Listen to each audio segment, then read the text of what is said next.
What's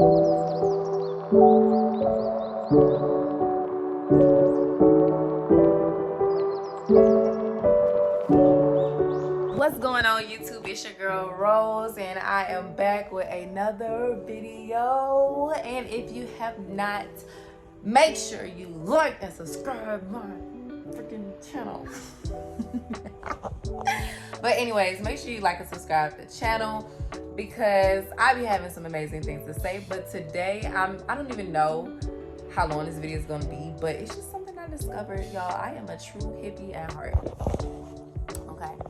And I'm about to relate this to life, so make sure. And then I got the flower shirt on today. I really feel like a flower today, by the way.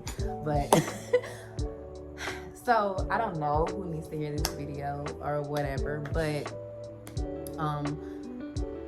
sorry for the background. Looks kind of weird because I'm doing this at night, kind of. So rather I'm doing it during the day.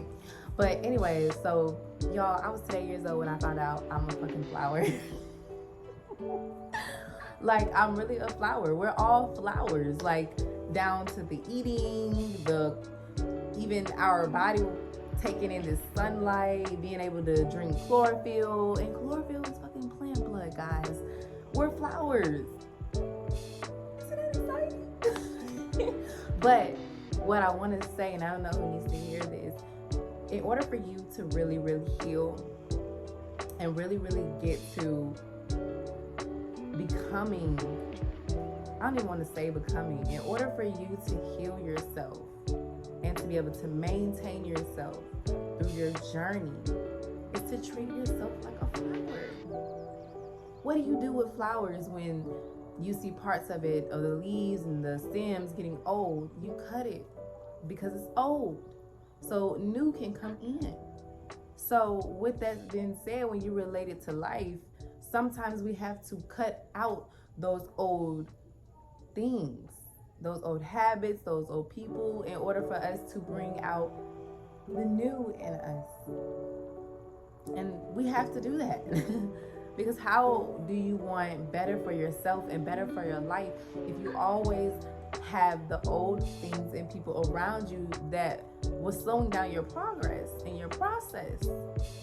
Just like when you neglect a plant or a flower, you know, it starts to get old. It starts to just die down. So what do you think keeps happening? Like, life is just going and you're just getting old and dying down. You understand what I'm saying? Y'all, I'm a free spirit. I finally figured out what the hell a free spirit really is. I'm a free fucking spirit. But anyways, when we go back to the analogy, what else do you do to flower? You water that flower. So you have to understand that you need to pour into yourself like water. Just keep it going. Keep pouring into yourself. And what I mean by pouring into yourself, really figuring out what it is that you really love. Figure out what parts of you you're weak at. Figure out your strengths. Figure out the different parts of you. And figure out with those different parts how you can nourish each part, because believe it or not, it takes more than one way for us to nourish ourselves to really feel whole.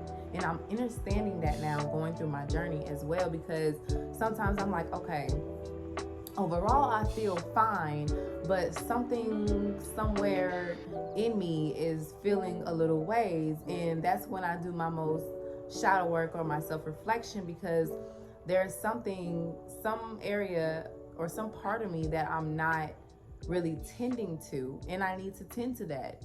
And whatever that is at that moment is what I pour into that part of me. So I have this side where if I'm feeling if I feel really emotional or I feel very stressed or something like that, that part of me, the sad or just the blah side of me, in order for me to get rid of that, I need to go dance. I need to move and dance and flow like water. I need to be able to move my body, get myself back into balance, And dancing is one of the ways that helps you bring your body back to balance, bring you back into alignment. That's why I preach so much too about sensuality and the sensual flow.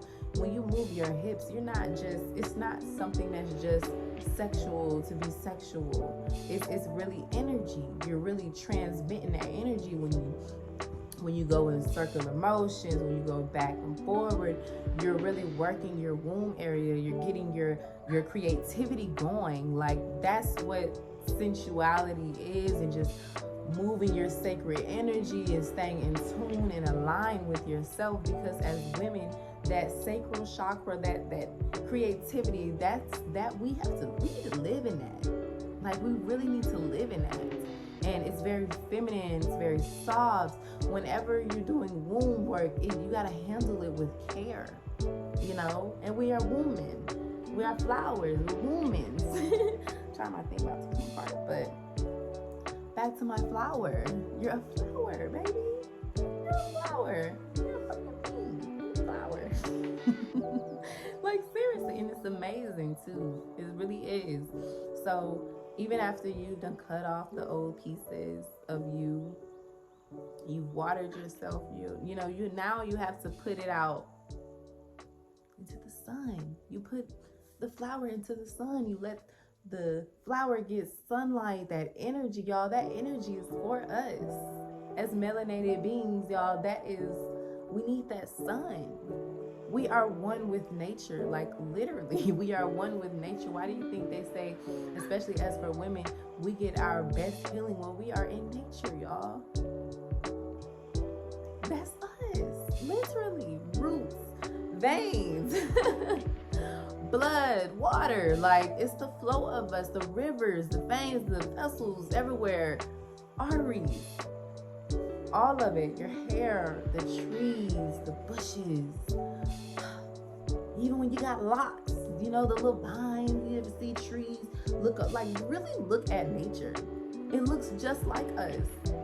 Literally, it looks just like us, y'all. Like, I'm not even joking. Like, this shit looks like us.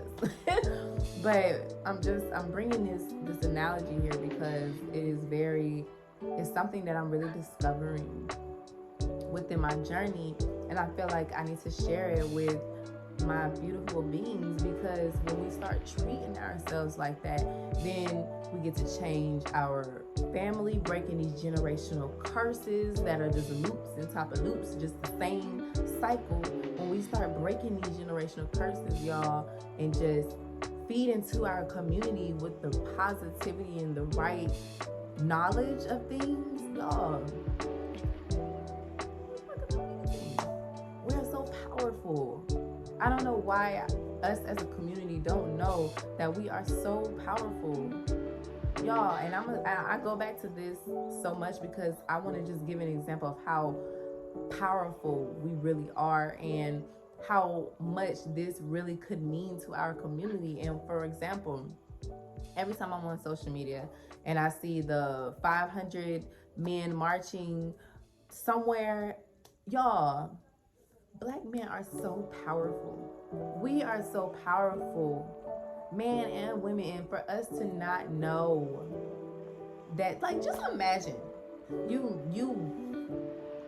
see 500 Black men just walking in suits, dapper deal, acting like it looks like they all go to the same tailor, all look good, look standing strong. Like, those are the type of examples that we need within our community. This was so random.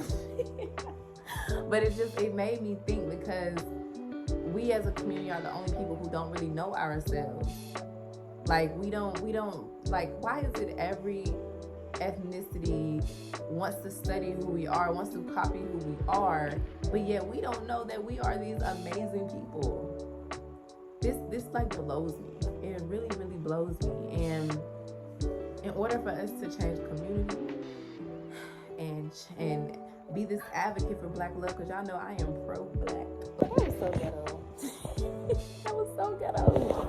Gonna cut my video off in the middle of me talking. I don't even know where I was. And I know I was getting into something. But So yeah, we're flowers.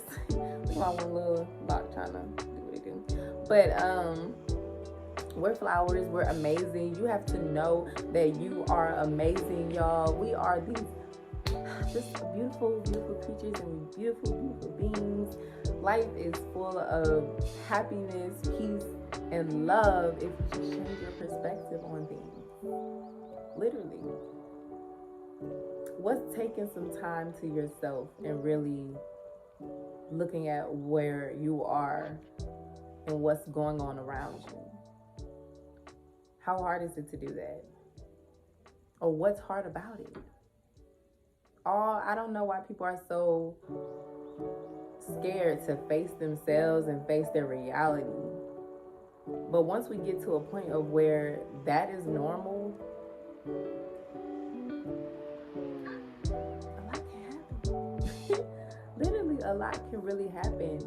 And that's why I talk so much about building confidence, because we have to really know who we are.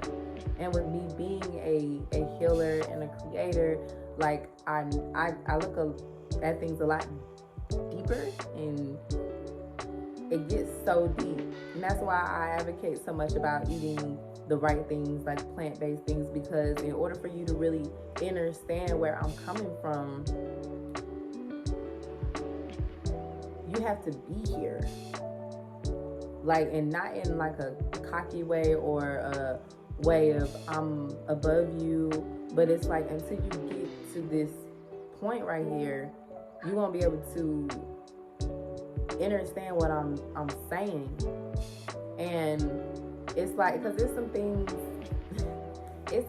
that when I was doing all these toxic things in my life that I wasn't able to see, but now that I've literally changed my diet, I have literally been treating myself like I'm the most beautiful woman in the freaking world, okay? Actually going in and healing and doing the shadow work and really taking time to myself, a lot for me in my perspective, in my maturity, and all of that has changed. Like how I view life changes, and you'll see that when you're going through your spiritual journey or your self-love journey, confidence journey, whatever you want to call it, your journey, okay? You get what I'm saying. But it's really a beautiful thing, and so many people are so scared to just simply face themselves and their reality and take ownership of what they've done for themselves or with themselves and other people, and really just self-evaluate and self-reflect. Your perspective just changes, and you learn to just see life for what it is and be okay with it. And I think when more people start seeing that in the community especially, things can definitely change on a grand level. Like, you just gotta be here with me to understand. But that's all, y'all. I really don't know. I was just feeling the ways about something, and I felt it on my heart, and I wanted to share it. I'm so excited. But life is just so amazing. Life is so beautiful and bountiful. So, flower. Maybe. But anyways, y'all, if this video has resonated in some type of way, form, fashion, whatever, make sure you leave a rose in the freaking comment section, or just comment, or if this resonated, like whatever. If you didn't agree, if you agree, I don't know. I don't care, but make sure you do that, and like and subscribe. Mwah. Peace, family.